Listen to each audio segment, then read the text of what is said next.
what does this mean? Well, the solid inner core of the Earth is located 3,200 miles below the crust. That's roughly the size of Mars, or a third of Earth's mass. And because that core is separated from the Earth's mantle by a liquid outer core, it allows the inner core to potentially rotate at a different speed from Earth's crust. The findings explain that seismic records taken since 2009 had always shown action, but they're now starting to show little difference, suggesting that the inner core's rotation has paused. The speed of the inner core's rotation and whether it varies, though, are debated. And at least one geophysicist not involved with this study says nothing cataclysmic is happening here.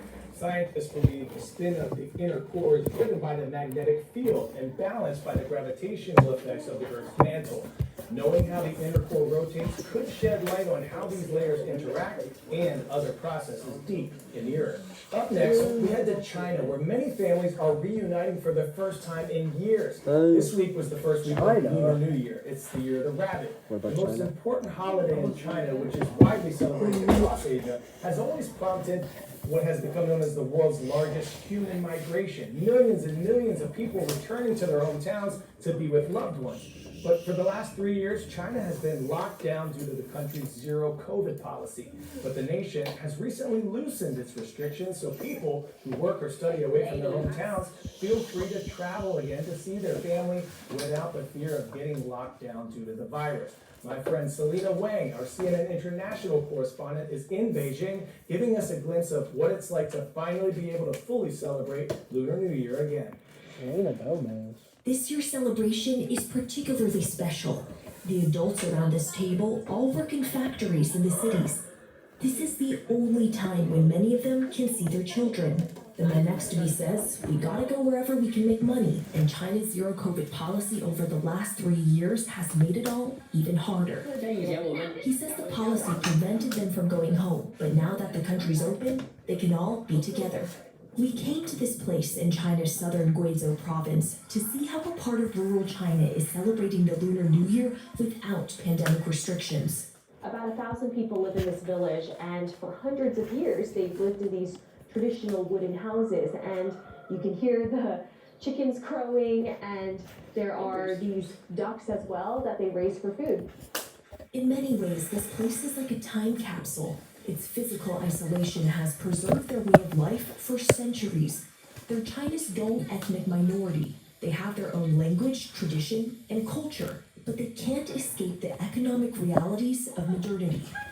Normally, this village is full of the elderly and young kids, with most of the working age adults gone, working in faraway factories, sending money home.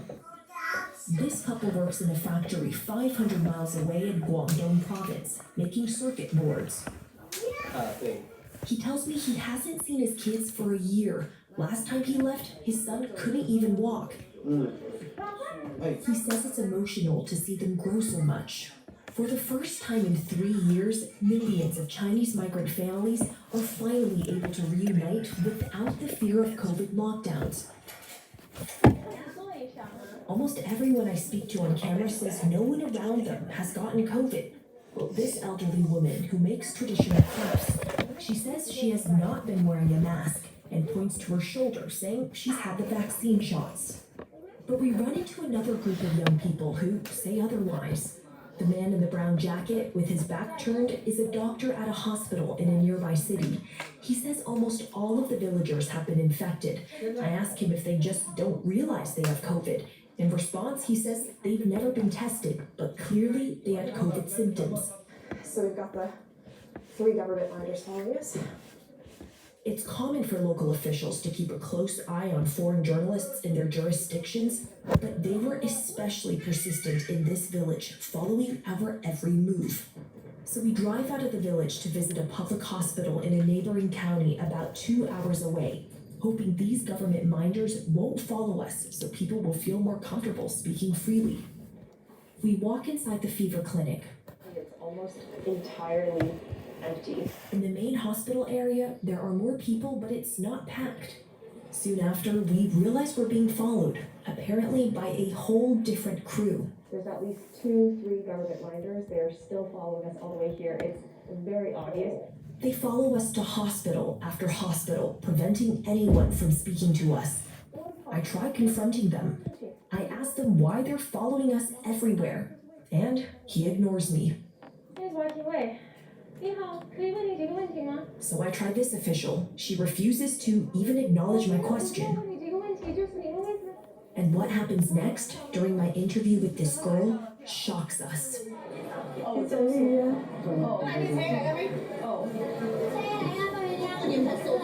Okay, so I was just interviewing the girl, and then the miners literally took her away from us. The man pushes the girl and her family away, then later leaves them alone. But our interviews in the marketplace are over. China CDC says the COVID peak across the country has passed. But in rural areas like this, experts say there's likely far more silent suffering. Whether it's in the village or in faraway factories, they're hardworking people.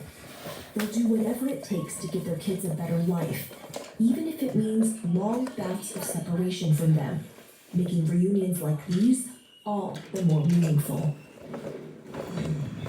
10-second trivia. What is the process where pieces of ice break away from a glacier and create an iceberg? Calving, stagnation, downwasting, or foliation? Foliation. Calving is the answer here. And an ice shelf in Antarctica just dropped a tremendous chip off the old ice block. An iceberg that's 600 square miles broke off in Antarctica on Sunday. That's the size of 2 New York cities, or nearly the size of Greater London. This type of calving was one of the most major events we've seen in Antarctica in a long time.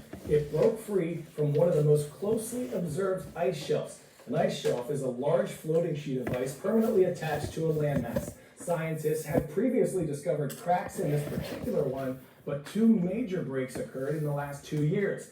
Researchers say this event was expected, not the result of climate change, and they're going to continue to monitor its every move to ensure it's safe.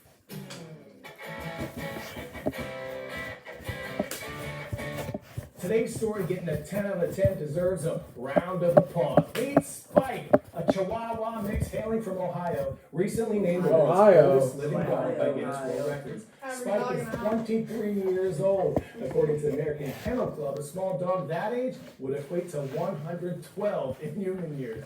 Spike's owner found her fur friend abandoned and injured in the parking lot of a grocery store back in 2009, but she says he has the attitude of a big dog, hence the name Spike. He enjoys going for walks on his family's farm, visiting the cows and horses in the barn, and when he has a rough day, he enjoys his favorite treats: sausage, cheese, and Doritos. He also likes to eat naps. We see you, Spike. All right, let's take great energy into this weekend. You never know who, you never know when, you never know how, but somehow you just might be the light someone needs this weekend. Shout out to Osborne High School in Marietta, Georgia. Thanks for subscribing and commenting on our CNN 10 YouTube page for your shout out. Remember, you are more powerful than you know. I'm Coy, this is CNN 10. It's been a blessing to spend this week with you.